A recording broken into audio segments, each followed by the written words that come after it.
Hello, I am Vicky Manitou Okas, and I'm going to do some propagation today.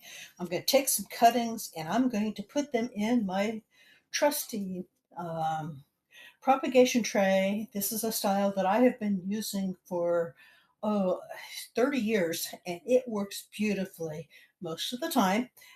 Depends on the plant and the time of year and the stage of growth. But it works better than any other propagation method I have tried for taking cuttings. So I'm going to run through some of the things that I do for propagating some of my best cuttings.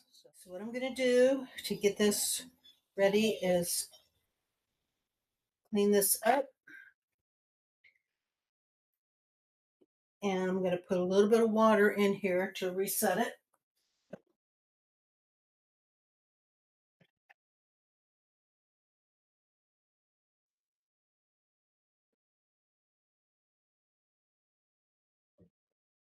Okay. In a propagation tray, I use either distilled water, bottled water, well water, or rainwater. And this is rainwater. And I'm going to add water. I'm going to add water to this until it starts coming out of these drainage holes.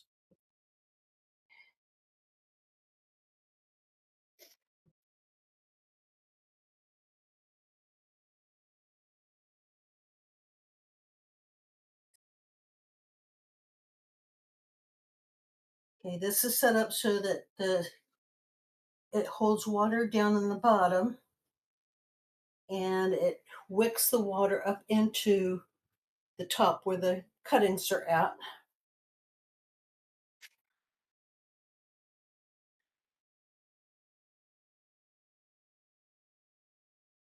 But it doesn't drown the cuttings, so the cuttings stay moist, but they don't drown, so that they root nicely. And the sand makes a nice medium for the roots to push through, so that it has really strong roots. Sometimes if you're rooting in just plain water, it doesn't create, it creates what's called water roots, which are not as strong and viable as regular soil roots. And this, propagating this way, creates the soil roots, but it still has good moisture for the roots to take off. Okay, the other way that you can get plenty material is some of the herbs.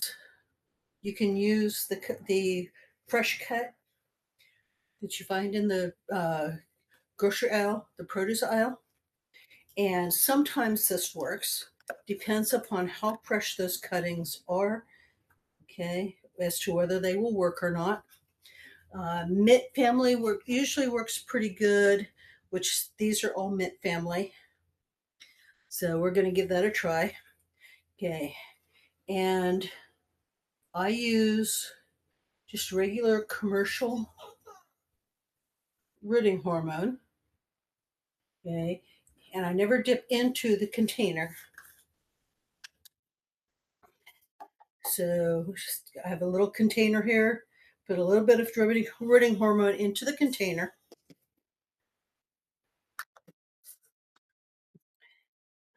And set that aside. I'll add some more if I need to.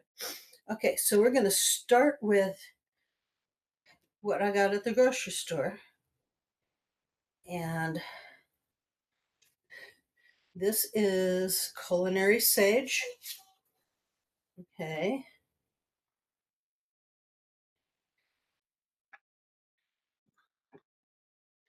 So there's several potential cuttings here. Okay, this is the one that is the least likely to take. So I'm going to put that in.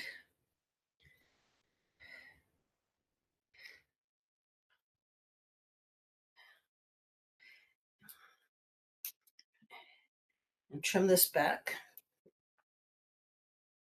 Okay,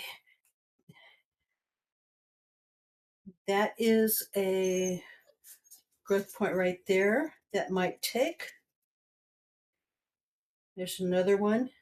So what I'm going to do is you cut your first one right below a node, and where those leaves come together is your node.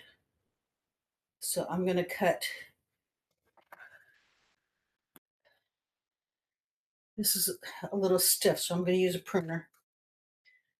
Okay. So I am going to cut right there. Okay, so I've got a node. Okay. Here is another node right there.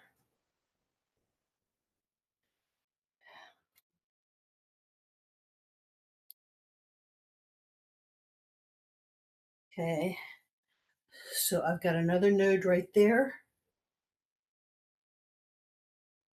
Okay, and there's growth points right here.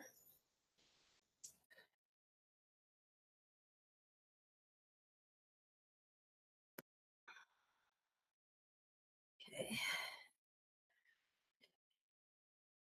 and then I've got one more node right there.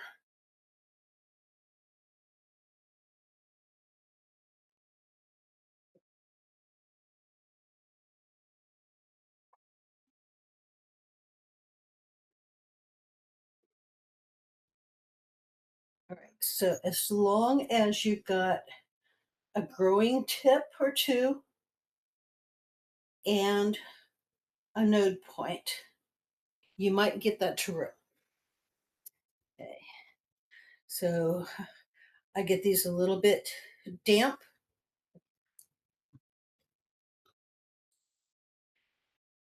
Okay, I just licked those because this is culinary.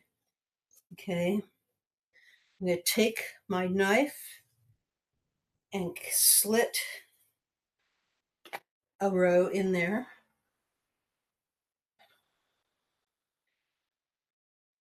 Dip that in the rooting hormone.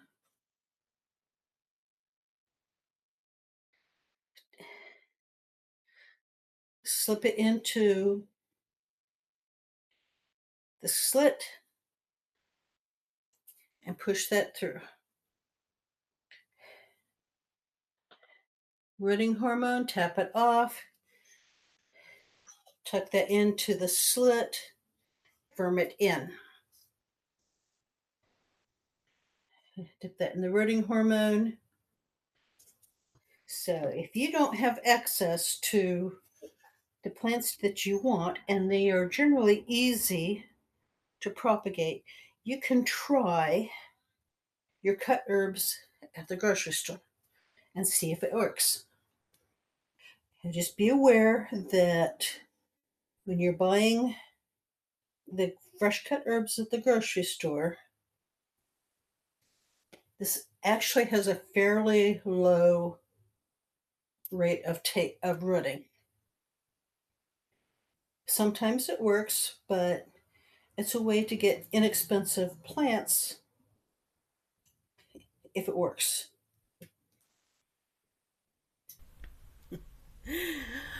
Well, thanks for joining me today. I had a lot of fun propagating cuttings. See if they'll take. Even if the conditions aren't ideal, I do it anyway. So I love my little propagation tray. I can take cuttings and off of my mother plants and propagate just about anywhere. So, even if it's not ideal conditions, sometimes it takes and sometimes it doesn't. But it's free material, so give it a try.